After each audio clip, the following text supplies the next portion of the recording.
Should the government regulate AI, and if so, how? We're joined by Ben Buchanan, who advised President Biden and is now a professor at Johns Hopkins and an advisor to Anthropic. President Trump and his advisors clearly saw something that led to a shift in their policy. They were very light touch, literally don't do anything, and now there was this executive order just a few days ago to have some step towards, I don't know if we can call regulating it because it's voluntary, but that the companies have to voluntarily provide their very sensitive technology 30 days before releasing it to let the government have a first look. 30 days for the government to conduct a full security vetting. Is that possible, or is this just sort of window dressing to say the government's doing something? In the Biden administration, we built a capability at the AI Safety Institute to do quick voluntary testing of AI systems, including for cyber risks and for bio risks. So I think the tests themselves can go quickly, but that doesn't mean the government is going to do that in a fulsome way. So the jury, I think, is still out on how the president chooses to implement this. Right. But the timing here, I think, is not one of the pieces that worries me. It's more getting the details of what does this testing look for. Right. And what's the consequence? Exactly. So like, can the government stop it? The whole risk and worry had been this would get in the way of America's arms race with China. Does this get in the way of America's arms race with China? Not as it's currently written. No, I don't think so. And I don't even think even more stringent versions would. I do think what's happening here is you see the government wrestling with something that we wrestled with in the Biden administration. This technology is coming from the private sector. And in many respects, it's the first revolutionary technology that is primarily in its current form from the private sector. If you think about nukes or space or so much more, the government has had a role in all of those technologies, inventing them, shaping them. It doesn't really have that in AI. So the Trump administration is now trying to figure out how does it want to assert itself in this new domain that actually is quite different conceptually than many of the ones that came before it. All the big AI leaders are coming to the White House quite soon. He has said he's looking into the U.S. government taking an ownership stake in some AI companies. I mean, us U.S. taxpayers would own stakes. And it's been reported that OpenAI's Sam Altman also pitched an idea to Senator Bernie Sanders about transferring 50% of the equity of the top AI companies to a public fund. To both of you, would that work? What does that do? Is that just retrofitting what you said, which is the government needs to have some kind of hand in here? It's certainly conceptually trying to address that question of what's the relation between the public and private sector.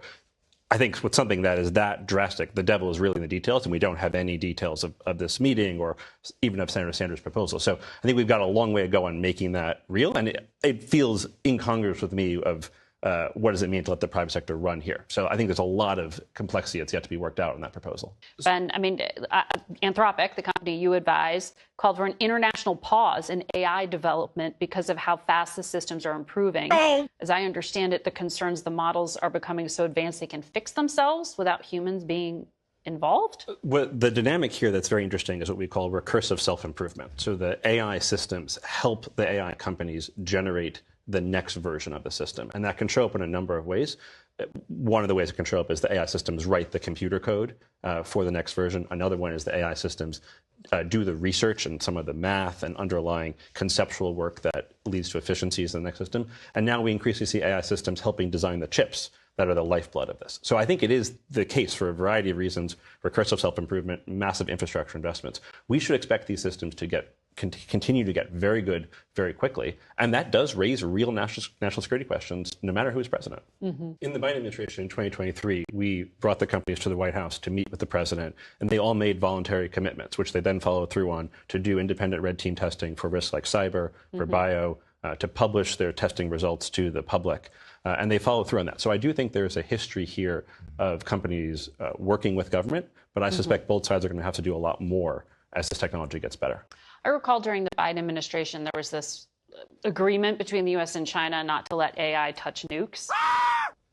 That's right. As I understand it, there's discussion about the risk towards biological weapons. OpenAI, Anthropic, and Google's AI initiative signed a letter saying that there should be a law to keep AI out of biological weapons. Chris spoke very well, and you spoke very well about the cyber dimensions of the current set of models.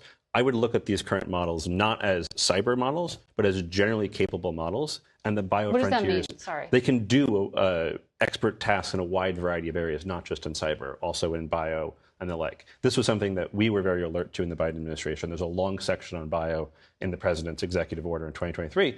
There's upside. AI can do a lot for medical discovery, but there also is legitimate concern that AI is outperforming PhD level virologists on virology questions, and that could abet a bioweapons risk that is not hypothetical. What? Okay, well, now you're scaring me. But I mean, do they need to be bilateral agreements between countries, or this is because we have the edge at this moment? America needs to set the rules, the role for everyone. I mean, essentially, they did for nuclear weapons, right? We had them first, but it was out of fear. Look. Yeah, and the technology is moving really quickly.